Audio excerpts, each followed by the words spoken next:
Welcome to Mastering Agility. If you want to listen to authentic conversations with the most inspiring guests, find like-minded people in the Mastering Agility Discord community, or both online and face-to-face events, this is the platform for you. Grab a drink, sit back, and join professional Scrum trainers Sander Dorr, Jim Sammons, and their guests in an all-new episode. Welcome back, everyone. We've got yet another guest from the upcoming online Scrum Master Summit. That is the official name of the conference, right, René? Yes, that's correct, Jim. It's the online Scrum Master Summit 2025, of course. Awesome. Well, I've been so lucky to get to talk to a number of you speakers from this conference. So can you introduce yourself to everyone? Yes, of course I can. Thanks for inviting me and also giving me this opportunity. My name is René de Leijer. I'm an Agile Coach, Scrum Master, in-a-game coach. I like to help people. I like to help teams, I like to help organizations. And I do that already for a long time. I've been a developer. I started as a developer. I've been a test specialist. And in 2011, I came in contact with Scrum in a pilot at a bank in the Netherlands. I live in the Netherlands, by the way. That's, I think, good to mention also. And within that pilot, I thought, yes, this way of working is who I am. You want to be joining this way of working, the impact that you can have. And at that moment, I was a test specialist. And normally you're at the end. In the waterfall part, you were at the end as a test specialist. But now I could have had impact already from the beginning. I could think along, and that was something that really amazed me and I really love.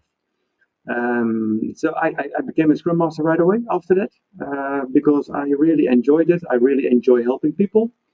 And that was in 2011. So it's already for 15 years, something like that, 14, 15 years that I'm in the Scrum Agile coaching part, because I like to help people, I like to help teams getting connected, make sure that there's a safe environment, and make sure that eventually you get some results that you want with the goal in mind, and create some really amazing stuff together.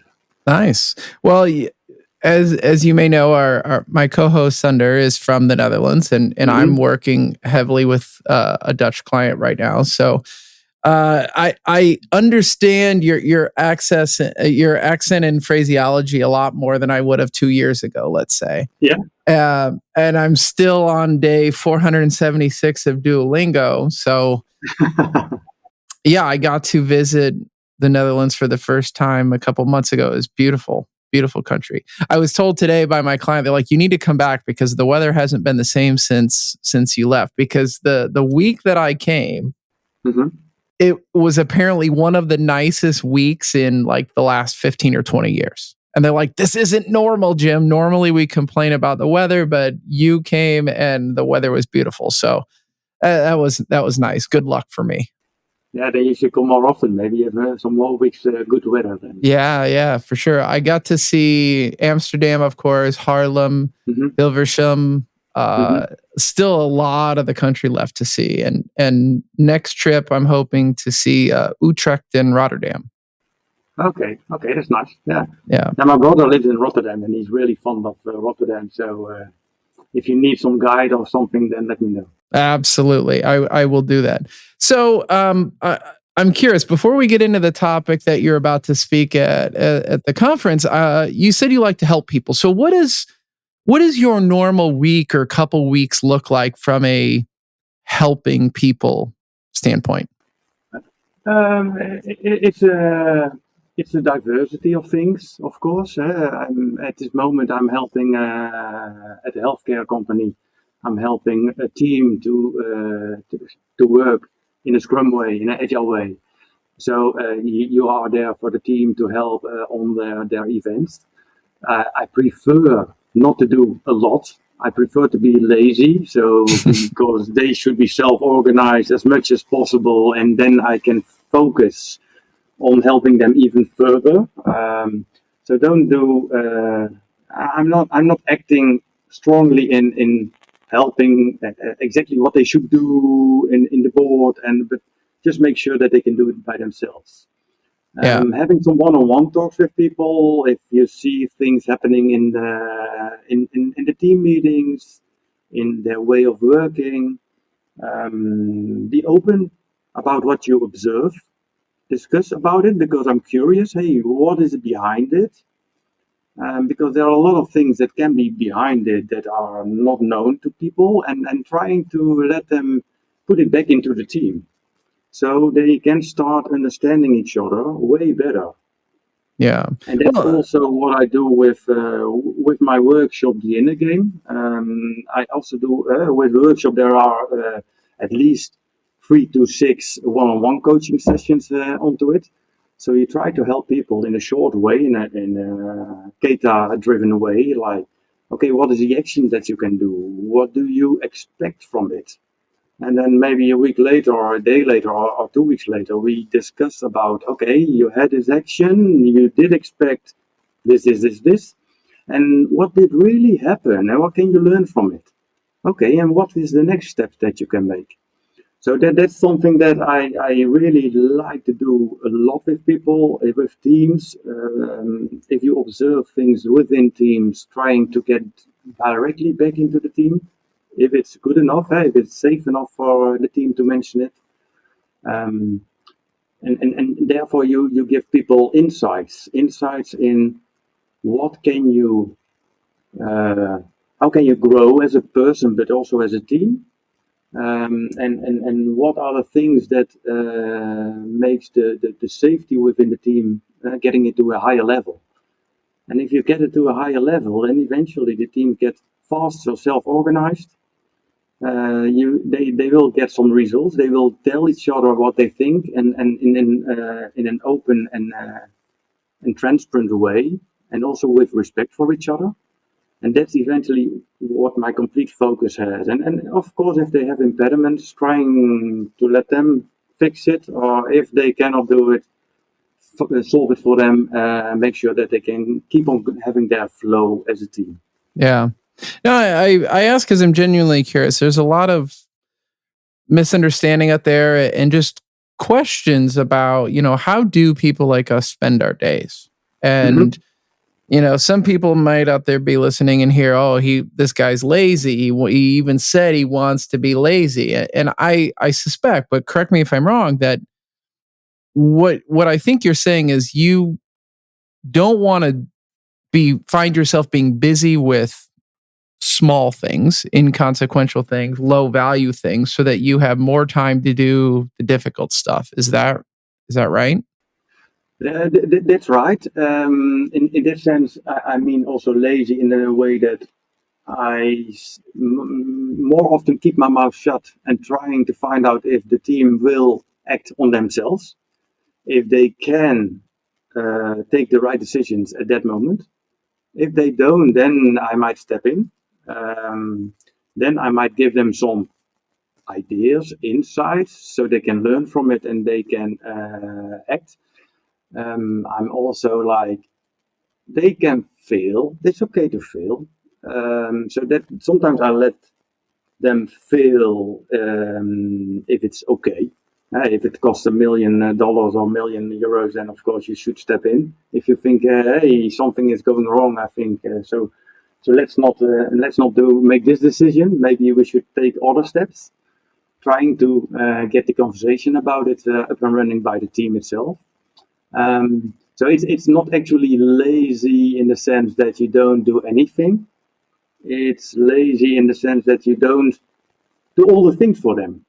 Right. So not acting in the daily to go, hey, okay, what are you doing? What are you doing? And that kind of things. Not acting in the retrospective, like, okay, we should do things, and trying to get everything out of the group, getting all the information out of the group instead of steering. Right. And being a team lead or something.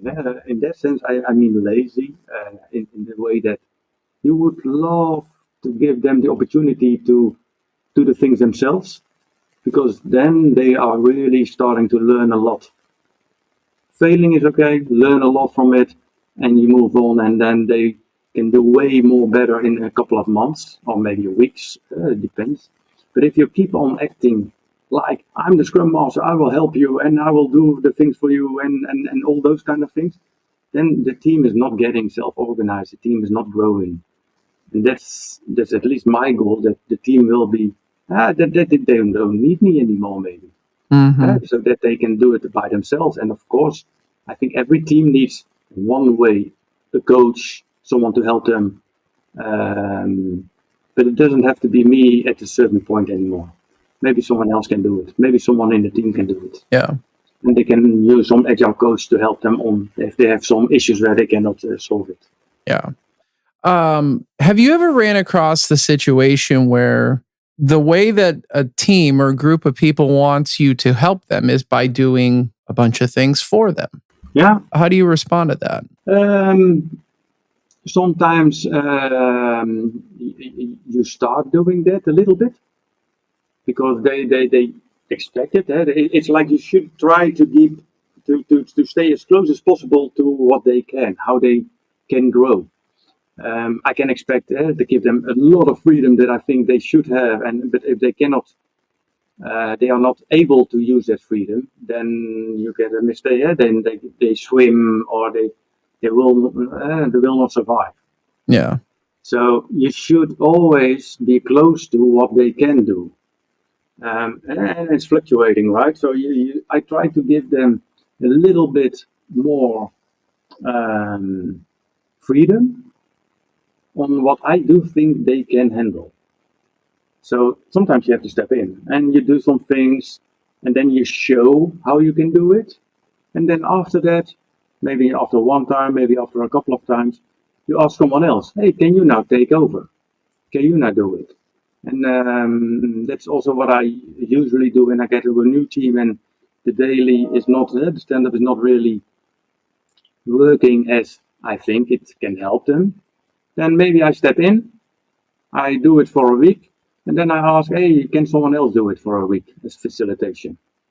And then eventually it will be automatically, and I can step back way further and further and further, and I will only have to step in when I think, hey, you can learn now, at this moment, you can learn a little bit more if I intervene, if I say something, if I give my observations back, and it's up to them to see what they can do with it.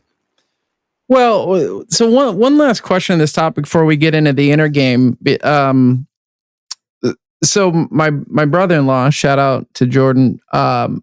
He has a phrase that he's been saying for years that I keep coming back to, which is a game of tennis is over really fast if your opponent doesn't hit the ball back to you or doesn't even, grab their racket. So what do you do in this scenario that you just described where the team doesn't step forward? Like they're either staying with allowing you to do things for them. They're not stepping into taking over and self-facilitating or self-organizing in any way.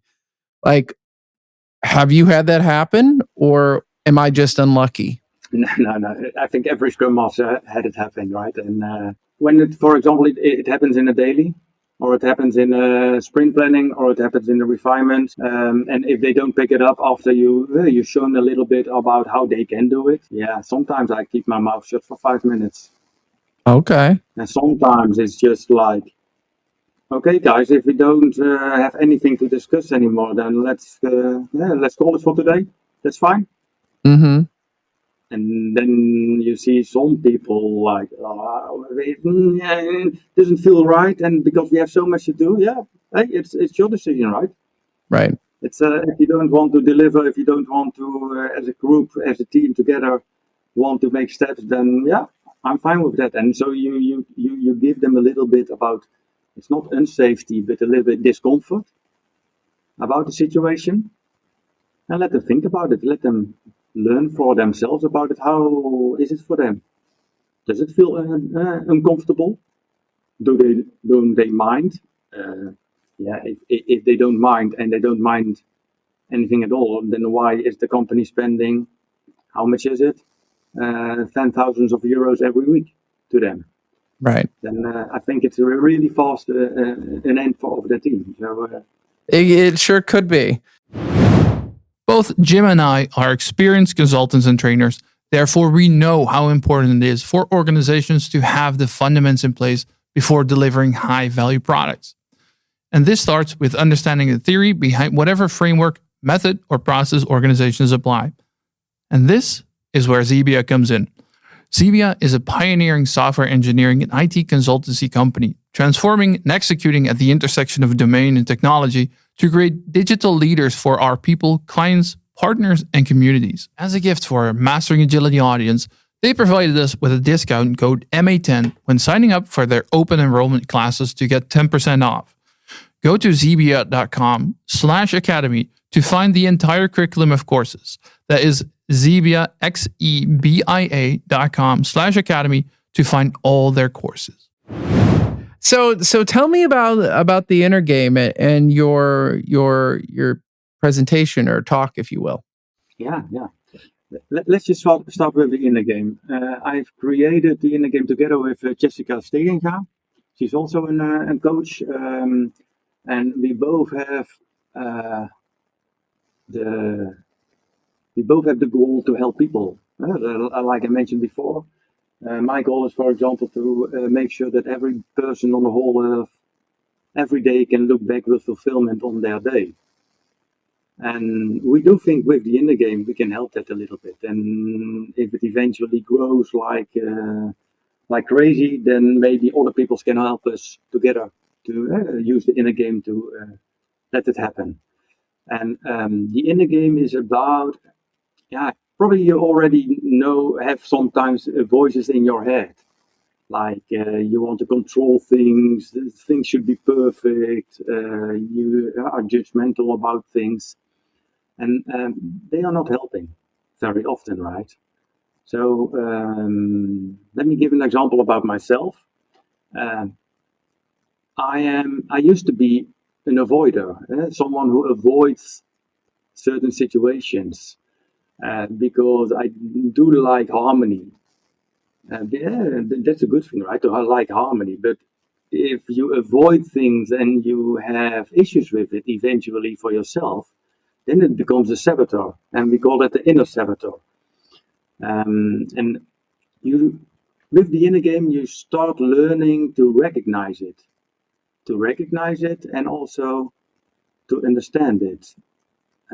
So if you recognize it, then there's something like, oh, whoa, there's my inner saboteur, the avoider again. Okay, what can you do about it? Then we come to another pillar. We have 3 pillars in total, inner saboteurs. The second one is mental fitness. You can make sure with yoga, mindfulness, meditation, walking in nature, really enjoying listening to the birds outside, do some small exercises. You can help yourself with your mental fitness. Just like in the gym, when you're exercising for your muscles, you have to try and practice this more often. And you also can even do a certain thing like I'm already doing right now in this session with us. I'm looking at your eye and your eye movement and trying to be focused a little bit on that. So it helps me to focus. When you drink a cup of tea, in this case, I feel the heat of the tea, and that's also kind of mindfulness, kind of helping you. And especially when you have issues with your saboteurs at that moment, it will lower the impact of the saboteurs. Okay. And when they are lowered and you're mental fit and you can handle it, then you are able to use your inner powers. That's the third pillar of the inner game. The inner powers that you don't use very often, maybe you use it a lot, but a lot of people are not using the inner powers that they already have, that they have in themselves. They are not using it a lot. Think about in this way about gratitude, compassion, curiosity especially is a very interesting one I really love. A little bit about innovation. What's another way with more ease and flow on a certain situation that happens? Reorientation, we call it. It's what is really driving you, what's really important. And that's also like within agile way of working. You have your sprint goal, you have your product goal, you have your goal together as a team that you want to reach. And that's very important, right? And if everybody has the same idea about that goal, then it's easier to work on it together. And the last one is of the inner powers. There are 6 inner powers. The last one is action. And with my example of my inner saboteur, the avoider, what I do to avoid my avoider is what action can I do right away? And then you see, okay, I did it right away. It was 5 minutes ready, and in 5 minutes it was ready. That was nice, and it was easy. Wasn't that difficult that I maybe thought about it. And so it's easy to, if you are mental fit and know about your saboteurs, you recognize it, to step into your inner powers and to let it happen. And I must say, since I've done this for myself, since we've created this, it's way easier to get my fulfillment at the end of the day, to think about, oh man, I really did the right things. And fulfillment is also, I really took the rest today that I needed. I really did that list that I want to finish, that I have. I really thought about what is now my real goal for the next week or maybe the next month. And all those things help you in mastering your inner game. And as I mentioned before, you can also connect it towards your team. Because if you know from each other what are your saboteurs, what are your team member saboteurs, you can help each other. You can understand someone. If someone has the perfectionist like the control freak, then you know, okay, that person wants to be in control, right? And that's a good thing because they want to do things right. They want to make it perfect. And that's okay if we know that. And maybe sometimes we can help you. Hey, I do think I see your control freak popping up. Is that correct? And oh yeah, maybe I should listen it a little bit, so we can, as a team together, we can do things. And I can let you do it, and maybe we can talk about it later. And so you try to help and the team and to use each other's strengths and also to help to use each other's strengths. I like that. Some of what you described, not all of it by any means, is, and I'm not an expert, Mhm. but I would call that presencing, like thinking about, like when you were talking about touching your glass and feeling the warmth of the tea, Yeah. and really kind of being in the moment, observing as many of your senses as you can, and stepping back mentally a bit and just like, what am I feeling? What am I thinking? What am I, what's about to happen? How's my body feeling? All that stuff. I mean, that's something that mental health people have told me over the years, just through interactions or therapy or interviewing them on here, actually have talked about. And it's something I think all of us need to work on. And emotional intelligence, we know more about it and those concepts, and there's more written about that than ever before in history. And I think this is an important thing. So when you're working with teams, is this like a focused game and workshop and series of activities you're doing, or is this something that you have woven through just how you work in general? It's partly how I work in general, because I'm always looking at how can we help people, how can we make sure that it's a safe environment, and that's the base of this also.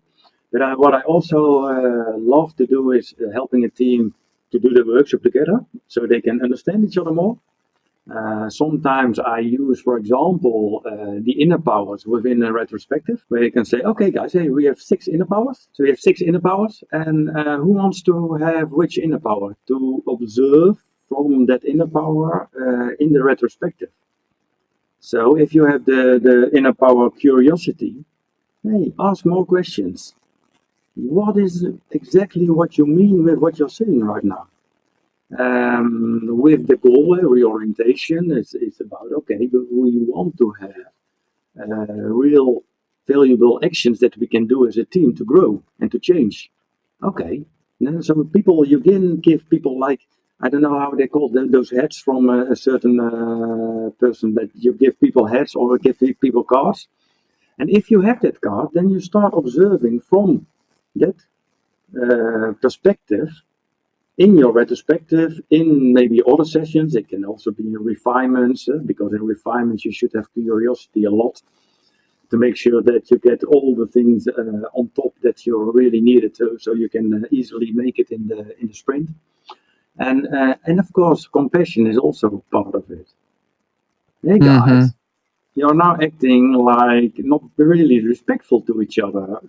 Is that how we want to act as a team? Because we did have some team values that we would love to keep. We have the respect from the Scrum values. Other things that we should do it like this, or oh yeah, you're right about it. We should change it, and we should be more listening to each other and make sure that we get the right thing on top. So that's actually really interesting if you use it like that within retrospective, within refinement, within maybe sprint planning. It's always interesting to think about, to ask people, when can you use it? Yeah. What is the situation that you can use it? Yeah, when you were describing that, I immediately went to the 6 thinking hats technique practice as kind of a way of taking people out of whatever their normal or default position might be and kind of forcing them to role play a little bit or to empathize with a specific persona. And I've always enjoyed running that activity. I know that some people may be rolling their eyes right now. It's a very, very well-traveled way of learning, right? Yeah. But you have a whole different take on the same concept, which is taking these internal and external muscles, if you will, and really focusing on developing those skills. So I think that's really interesting. So how have you seen this play out with people in teams? Like, what are how have you seen it go really well? Have there been any times where it's kind of fallen flat or created some sort of negative outcome, and any feedback to share? Yeah, you should be aware about how they use it. If they say to each other, "Oh, you're the perfectionist again," and that's not what it is, right? If you're a perfectionist, then you really would love to make things beautiful and great and that kind of things. And that's actually in all those saboteurs, in all those inner saboteurs, there's a good thing. That's the basis. There's a good thing. If you go too far in it, then other people will have issues with it. But then you have the saboteur, the perfectionist. That you are not a perfectionist, so you should be really aware about this within the team. It's also like if they use Discovery Insight, Disc, or whatever. Oh, you're red, and yeah, I don't want to put people in boxes. I would love people to help each other and use this in that sense, but not like putting people in boxes. Oh, you're a perfectionist, but because everybody has a little bit less or more of all those 12 saboteurs that we have, and it's not like you have one. And if you work on one, then you can work on all the others also. So that's something, I think, the most important thing to be aware of. If you're using it and within a team, make sure that people are not calling each other a saboteur, putting each other in boxes, but just like asking, hey, do I see some perfectionistic things again? Is that correct? And because I see other people maybe having some doubts with it or some troubles with it, and let's talk about it. It's all about the conversation. It's all about helping each other. I suspect, and correct me if I'm wrong, that it also kind of gives teams some vocabulary, right? So by naming these saboteurs, they can probably already spot them more than before.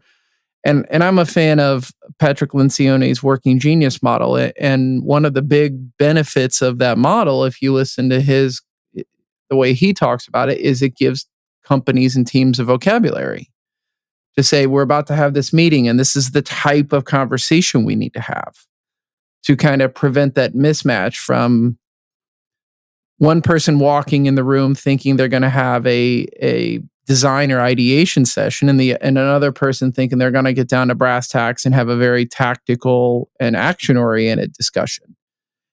And I could imagine that the inner game will kind of do similar things to... Yeah, I guess so too. And especially when you mentioned this, I think about the inner power reorientation. What truly matters to you, what truly drives you for a team. And then it's like, hey, I have this hat on of the reorientation inner power. I hear you say this, I hear you say the ideation, I hear you say the other thing. Hey guys, I believe the goal of this meeting is not really clear. Let's try to get it clear. Right. So you can already use it easily in that sense. And it really helps, as you mentioned, also people to talk about things and just make the conversation happen. Yep. Because they have that communication, same communication level that they can talk about. Yeah, I think it's really common for people that it can feel very abrupt when you have assumed or thought or been told even that you're about to go into one type of interaction, whether it's a meeting, a conversation, a work day or whatever, and find out that you were wrong or others have a different opinion. And it can put you on the defensive. It can frustrate you. It can cause stress and anxiety and all different types of things. So I've seen a lot of times where people will talk over each other or under each other. Right? They'll be condescending or they'll go too high or too low. But I think talking past each other is even more common, which is we're in the same spot. Nobody's being too lofty or too low level or condescending to each other, but we're having different conversations about the same thing. Yeah. Like this, right? You talk next to each other and not about the same thing. And that's right. And you want to bring that together. Yeah. And that's because probably you will see some people who steps into and other people who lean back a little bit, and that's all about also the saboteurs that are working.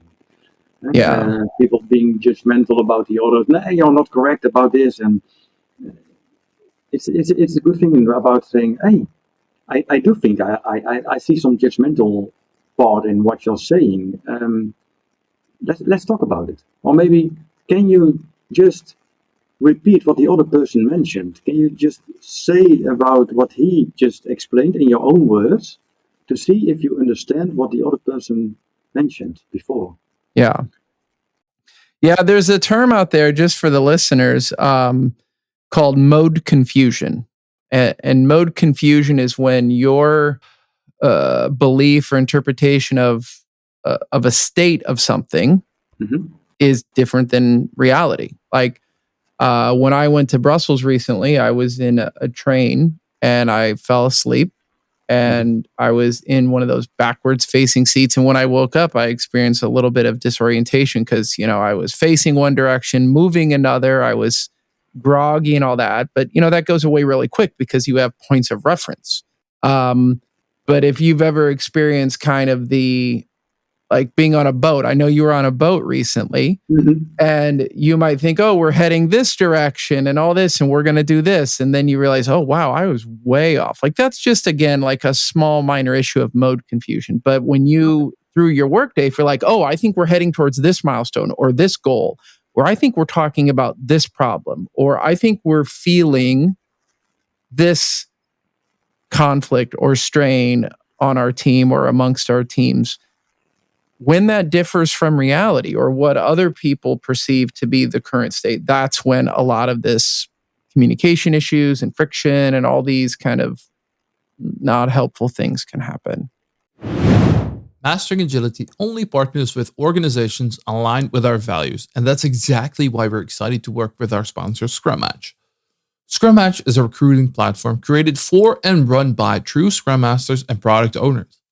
On Scrum Match, true Scrum Masters and product owners get hired by companies serious about creating more value faster using professional Scrum and product ownership. Right now, they're hiring for a client with exciting Scrum Master vacancies in Paris and Lyon, France. In this role, you'll coach cross-functional teams to deliver cutting-edge digital products, leveraging Agile, data analytics, AI, and lean UX. Enjoy a hybrid work model, a competitive salary, and the opportunity to thrive in a collaborative, innovative environment. Are you interested? Sign up on Scrum Match and sprint toward your dream job on scrummatch.com. Yeah. And also what I see in my workshops, for example, is if you talk about the inner saboteurs, if you talk about the mental fitness, if you talk about the inner powers, but especially about the inner saboteurs that you all have in the team, and you recognize them for each other, you talk about it, you discuss it, you think about, okay, in that situation, you had some issues with your saboteurs. Do you remember? Yes, we remember. And then let's help it from the inner powers, how you could have done it differently. Yeah. If you have some compassion for the other person, what can you do? And doing this in a whole day, a half a day workshop together as a team, you see that it makes it easier to talk about things. Mm-hmm. They talk about personal things a little bit in this sense, because they talk about each other's saboteurs, and they talk about important things, and that makes it easier also to talk about things that happen in team, in your meetings, that are on content and that are on things that are not personal. So you see them after a day stepping up in their conversations together to make it easier. Yeah. And get a safe environment to a higher level, I think. Yeah. And that's the amazing thing that I sense when I'm working with this. And yeah, I would love everybody to feel it. Yeah. And hopefully they come to my session on the online Scrum Master Summit. Yeah, so I am not going to be able to make it to that. And just so everybody knows, and so you know, the reason René and I are talking today is my co-host Sunder he was feeling a little bit under the weather, and then he's just gotten super busy. So I was happy to step in and get to talk to many of the speakers from the Online Scrum Master Summit, because I'm not going to get to attend. Mm-hmm. And I hope that, as a favor to me, you'll send me a copy of your materials when the conference is over, or something around the inner game, because I'm genuinely interested in taking a look at it. And just as we begin to wrap up, can you tell us where you were recently on holiday? Because I think you were in a very interesting place. Yes, that's correct. Yesterday night, I came back from Iceland, and that's so beautiful. Yeah. The diversity of that nature, and of the colors of nature over there, it's amazing. The closeness of the magma towards the earth, and the geysers that you have over there, and the glaciers that you have. I've been actually swimming between the ice bricks to do my mental fitness part. Wow. And that it's such a beautiful country. Well, yeah, I spent about 8 hours there. I had a layover about 7 or 8 years ago in Reykjavik, and got to get out into the country very briefly and do the Blue Lagoon and all that. I think, I may be wrong, but I think that one of the most unique diving opportunities in the world is outside of Iceland, where it's like these two tectonic plates meet in the ocean, and it creates like this really unique, super deep, super dark, super cold like area. Am I right about that? Yeah, that's right. We didn't do that, but yeah, you're right about it. Yeah, that's pretty extreme from what I hear. Like, that's not for the faint of heart, or a newbie like me. No. Yeah. No, I did look in snorkeling over there, because the clearness of the water, it's so clear, that's amazing. Yeah. But yeah, it didn't fit in the schedule. Yeah. Awesome. Yeah. Well, I will say I do want to just clear up some confusion about mode confusion. Is like what I was talking about is one version of it. Like there's the most typical mode confusion is like very physical for a pilot or a driver or something. But if you apply it to knowledge work, like you and I do a lot of days, it's the same exact concept, right? It's just a deviation from expected or implied versus actual. But I'm so happy you spent some time talking to us. How can people find you or connect with you if like me, they're not able to attend the summit? They can go to our website. It's called playtheinnergame.com. Of course, they can connect to me on LinkedIn. That's also possible. Shall I send you the? Yeah, we'll put that in the show notes. We'll put your contact information and the website and all that in the show notes so that people can find you. Yeah, and just like that, and you can always contact me. Awesome. If you are more curious about it, and maybe also interesting. Depending on if there are people interested, I will do an online workshop in English, but it depends on the number of people that are joining. Perfect. Yeah, no, that sounds great. What part of the Netherlands are you in, by the way? I'm in the south. Okay, but beneath the three rivers, as they call it. Yeah. Okay. In the real nice part of the Netherlands. Okay, I have a teammate in Eindhoven. Oh yeah, Eindhoven de gekste. Yes. Yeah. Awesome. Yeah, I know. I'm born over there, so yeah. Oh, you know it well then. Okay, good, good. And one thing I want to say, I'm curious about the mode confusion, so I'm going to look up and I'm going to find out about it because I think it was the first time that I heard about it in this way.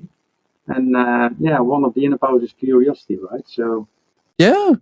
Well, what if you Google it? What you'll find is it's what is responsible for some of the worst disasters in history, from plane crashes to nuclear reactors to all that. And if you think about operators or pilots or drivers in those intense situations, if you think a button does something and it doesn't, or you think you're heading in this direction, or you think the landing gear is up and it's down, or vice versa, like that can really cause a tragedy. To anybody out there yelling at their radio that I'm saying the wrong thing, like there could be a better term for what I'm describing, but I use this to kind of, like I've said now, describe when we think one thing is happening, or we have one reality, one goal, or that our process or system is configured a certain way, or we're implementing a certain way, and it's actually not, right? That confusion is common,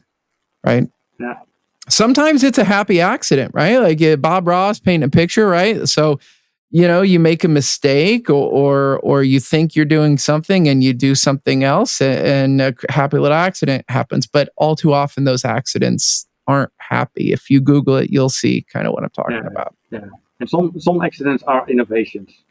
Absolutely. Well, some of the best inventions from history have came from either accidents like the Post-it notes and many, many, many other things. And there's a great book out there called User Friendly, and it talks about how many innovations that you and I take for granted every day actually came from an accessibility challenge or a diversity challenge or something along those lines. So I do think some positive reframing can help there, because if we think one thing is happening and something else is happening, doesn't mean it's a bad thing. It just means there's probably value in us both, like what you and I might call shared understanding, right? Like we've probably all seen the famous picture of, oh, I think this. I think we just made this decision. No. I thought we made this decision. Well, that's a lack of transparency, because maybe we could both see what was happening, but we interpreted it and internalized it really differently. And the good news is the easiest way to surface that irregularity is just talking about it. Yeah, talking about it, being curious about the different perspectives, and make sure that you don't judge. Yeah. At least not too often. You cannot not judge. You always judge, of course, but trying to be as judgmental, less judgmental. How do you say it? Yeah. Less judgmental. That's how I would say it in English. Yeah, as possible, and be curious. I think. Yeah. I think that would be really amazing if everybody would do that. Right. Awesome. Well, René, thank you so much for spending some time with me. Let's go ahead and wrap it up, and we'll put all those notes in the content around the episode. Yeah. Okay. You're welcome, and thank you for taking your time. Of course. That is all for today. Thank you for listening. If you liked this episode, let us know by hitting that like button. Share it with friends and colleagues, sharing a message on LinkedIn, joining our warm and welcoming Discord community, or attend recordings as a virtual audience. You can find all the relevant links in the show notes. We hope you'll tune back in for the next episode of the Mastering Agility podcast.